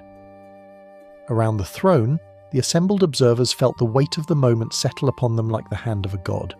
This was not merely the preservation of a leader, this was the transformation of a man into something that transcended humanity itself. The Emperor had become what he had always refused to acknowledge, a god. In the months that followed, the Mechanicum developed the technology to sustain what remained of the Emperor's body. Specialized servo mechanisms were grafted directly into his nervous system.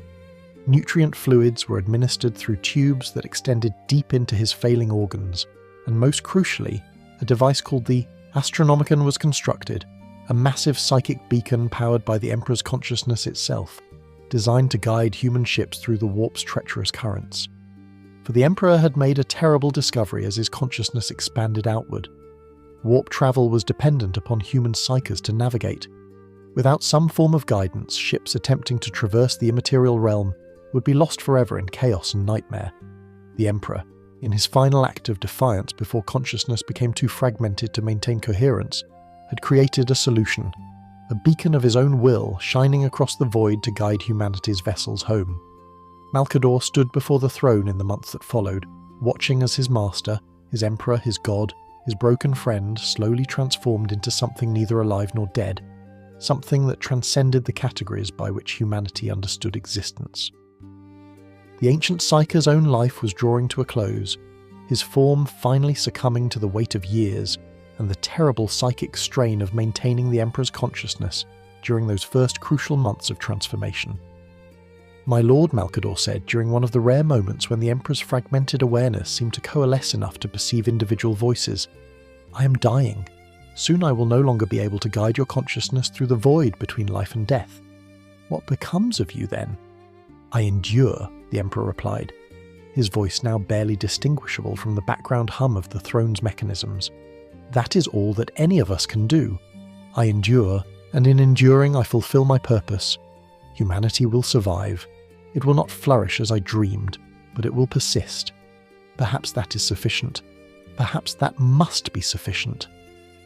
When Malcador finally passed into death, his body was cremated with all the ceremony befitting one of the most powerful psychers in human history. But his consciousness, in the instant before final dissolution, was drawn into the Emperor's presence one last time.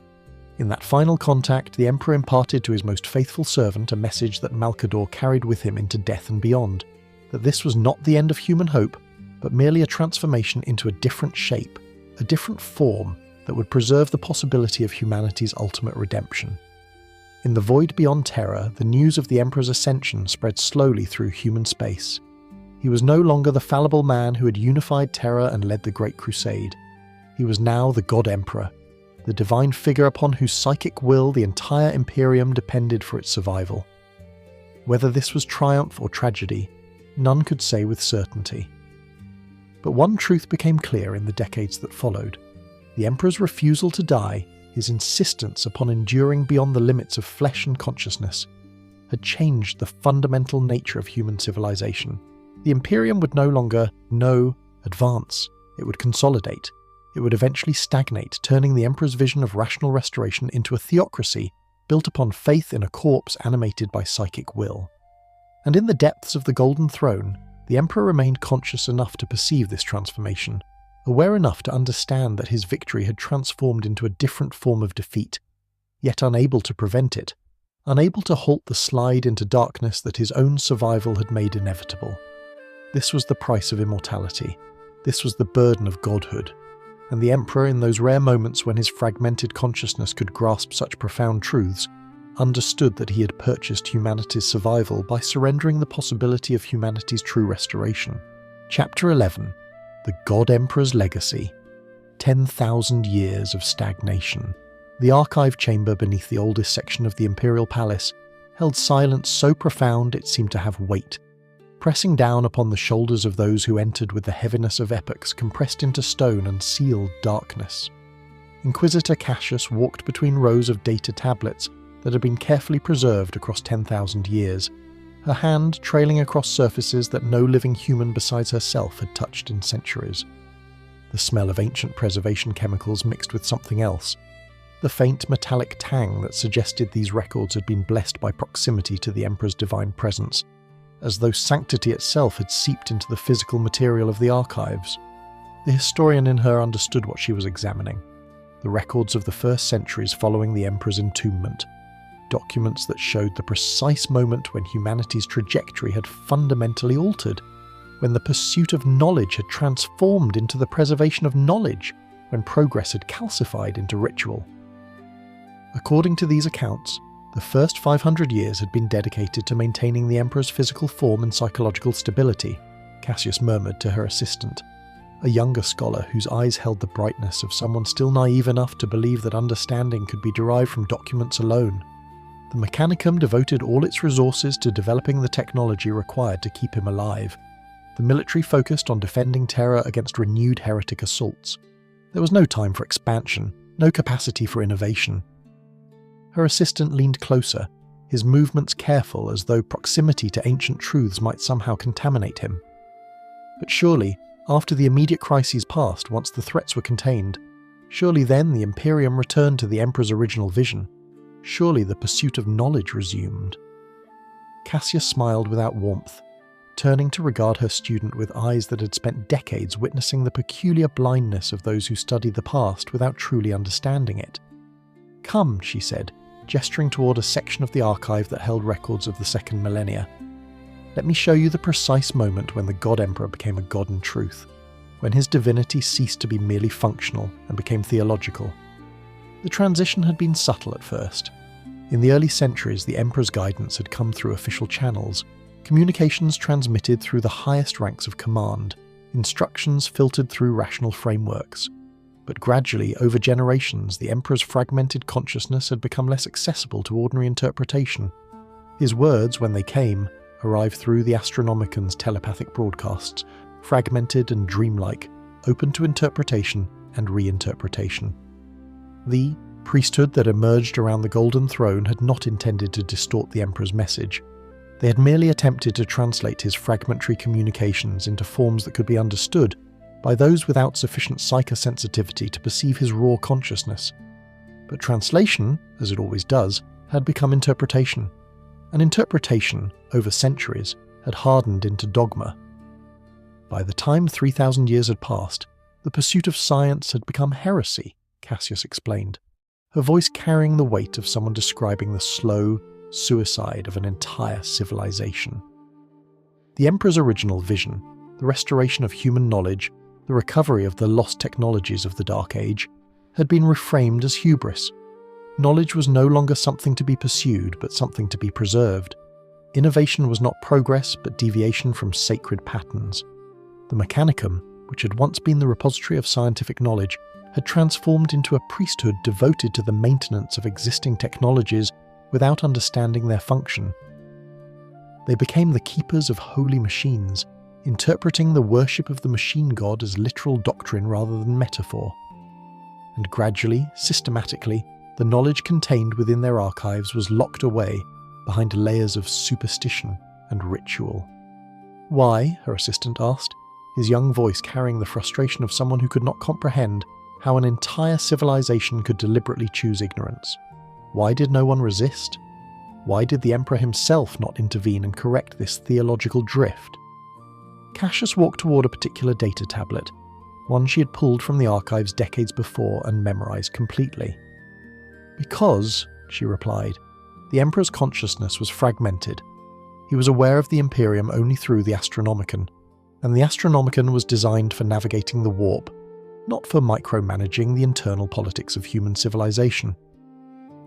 By the time anyone realized the theological drift was irreversible, the Emperor's awareness had become so attenuated that direct communication was impossible. He remained conscious, yes, but he was also, in a very real sense, imprisoned. The records from the Age of Apostasy showed the Imperium tearing itself apart from within, as various factions interpreted the Emperor's fragmented communications differently, each convinced that their interpretation was the true will of the god they served. Worlds that had flourished under the Emperor's original vision were abandoned as heretical. Knowledge that had been preserved for 10,000 years was destroyed as dangerous. Humanity, far from being unified under a single ruler, had fractured into 1,000 competing theologies, each claiming divine authority. And all the while, the Emperor sat upon his throne, conscious enough to perceive the degradation of everything he had built, yet unable to prevent it. The records that Cassius examined carried fragmentary accounts of his attempts at communication, his efforts to correct the theological distortions that were transforming his vision into something unrecognizable. But the priesthood had learned to filter his communications, to interpret his messages in ways that aligned with existing doctrines, to present his will as supporting exactly what they had already decided the Imperium should become. By the time 10,000 years had passed, the Emperor had become less a historical figure and more a mythological construct, Cassius said, closing the ancient data tablet with care. The records of his actual achievements, the unification of Terra, the Great Crusade, the recovery of human knowledge, had been simplified into a sacred narrative that bore little resemblance to historical fact. He was no longer the man who had dreamed of human restoration. He was the divine Emperor, the god figure upon whose eternal suffering the entire Imperium depended for its continued existence. Her assistant looked troubled, his young eyes struggling to process the magnitude of the tragedy embedded in these ancient documents. But surely, he ventured, surely there must have been some benefit. The Imperium endured. Humanity survived where it might otherwise have fragmented into extinction. Surely the price, the loss of knowledge, the stagnation of innovation, surely that price was worth paying for species survival. Cassius regarded him with something approaching pity, understanding that he had just articulated the exact rationalization that had sustained the Imperium for 10,000 years. "You are not wrong," she said quietly. "The Imperium endured. Humanity survived. But survival is not the same as thriving. And the cost was everything the Emperor had dreamed of achieving." She walked toward the archive's exit, her assistant following uncertainly behind her. The Emperor had envisioned an age of enlightenment, of human knowledge expanding across the galaxy, of rational understanding replacing superstition. Instead, what he created, what his very survival necessitated, was an age of theological stagnation, where the worship of the machine became more important than understanding how the machine functioned, where questions were dangerous and orthodoxy was safety. And the cruelest irony, Cassius continued, reaching the chamber's threshold and pausing before stepping back into the light of the palace's eternal corridors, is that the Emperor himself remains aware of this tragedy. Even now, after 10,000 years, his consciousness persists within the Golden Throne, fragmented but aware, perceiving the vast machinery of the Imperium that his divinity powers and sustains. He is the prisoner of his own creation, the god whom humanity worships while slowly destroying the very knowledge and capacity for growth that might eventually permit his liberation. In the vast reaches of the Imperium, across 1,000,000 worlds and 10,000 sectors, the same pattern repeated itself again and again.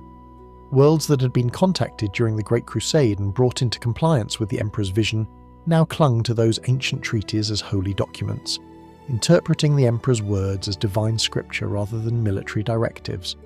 Technologies that had been commonplace during the Age of Expansion were now rare relics, each one treated with the reverence normally reserved for sacred objects. And somewhere in the depths of space, in the void between stars, the Emperor's consciousness reached out across the vast gulf, attempting to communicate with the civilization he had created, attempting to guide it back toward his original vision. But his voice, fragmented and filtered through 10,000 years of theological interpretation, reached his people as the voice of a god, not a man. And gods, by definition, did not err. Gods did not change their minds. Gods simply were, eternal and unchanging, presiding over the slow decline of their worshippers' world. The Imperium endured. That was the simple truth that sustained it, that justified the terrible stagnation that pervaded every level of human civilization. The Imperium endured, and that endurance was credited to the Emperor's divine protection. None stopped to calculate the cost of that endurance, in terms of lost knowledge, missed opportunities, and the systematic destruction of everything that made humanity worth preserving. And in the Golden Throne, the Emperor remained conscious enough to understand this tragedy in its fullest, horrible clarity. Chapter 12. The Emperor's Dream. Unrealized. Reflection and Tragedy. The observation chamber overlooking the Golden Throne was a place that few mortals were permitted to enter, and fewer still could endure without their minds fragmenting under the weight of the psychic pressure that permeated every molecule of air.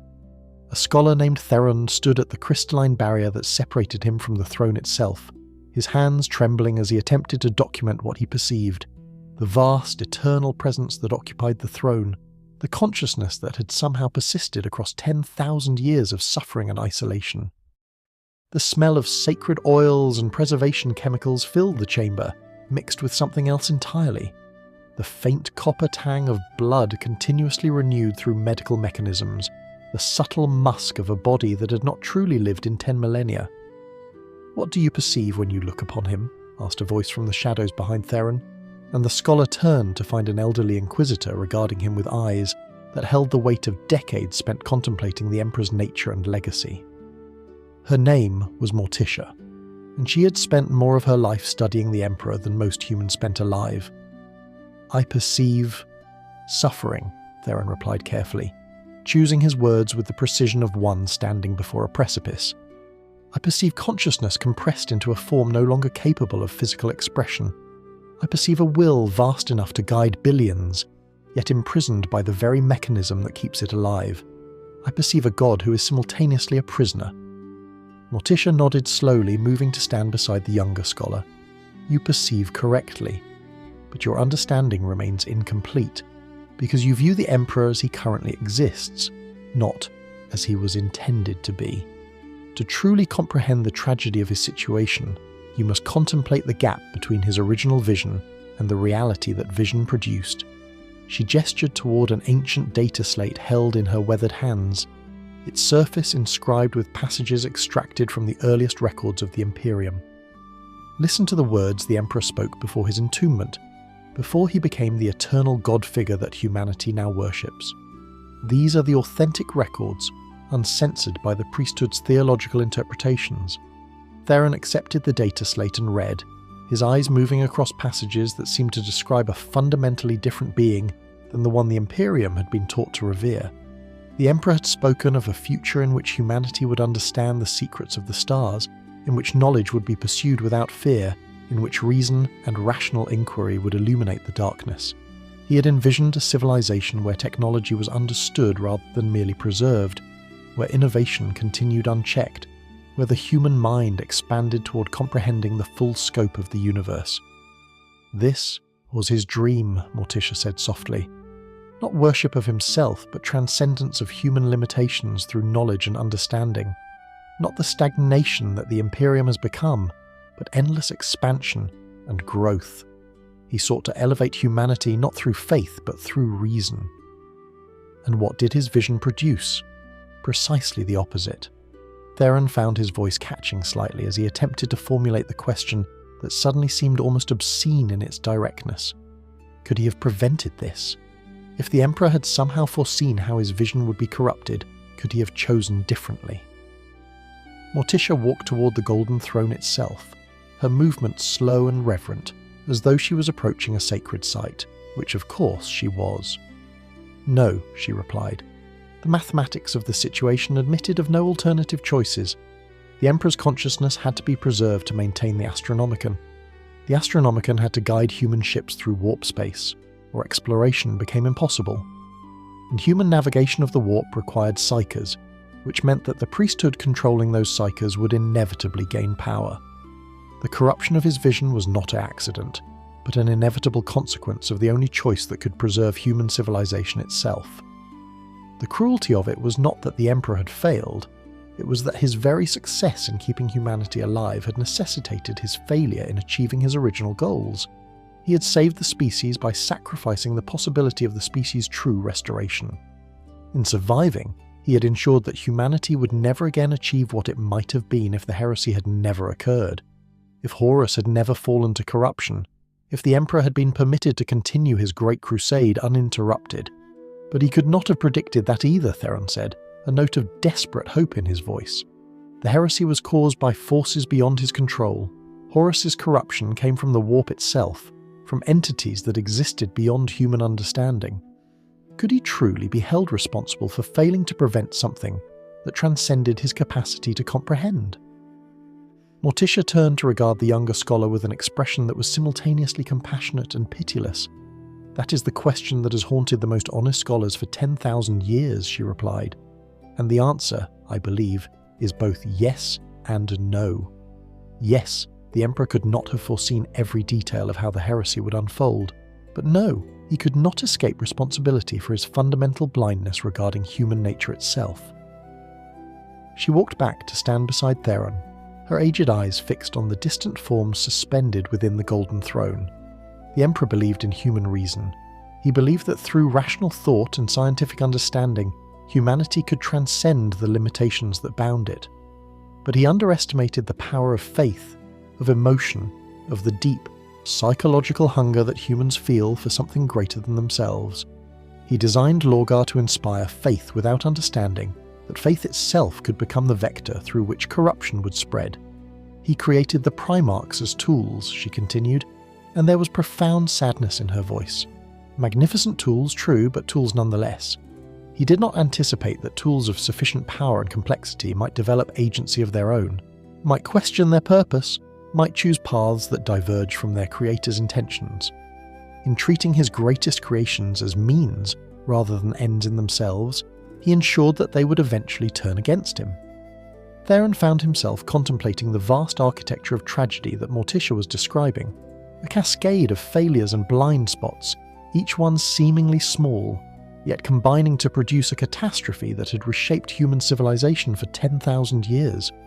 Do you believe the Emperor knows this?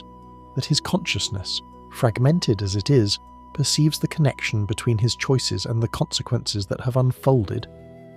I believe he knows exactly, Morticia replied without hesitation. I believe his awareness, distributed across the Astronomicon and the mechanisms of the Golden Throne, touches the vast machinery of the Imperium constantly. And I believe that somewhere in the depths of his fragmented consciousness, he understands that the civilization he created is the opposite of what he intended. The question that haunts me is whether this knowledge constitutes suffering, or whether it is merely another layer of the eternal existence he endures. She returned the data slate to Theron's hands. The Emperor achieved remarkable things. He unified Terra. He restored human knowledge and recovered technologies lost for millennia.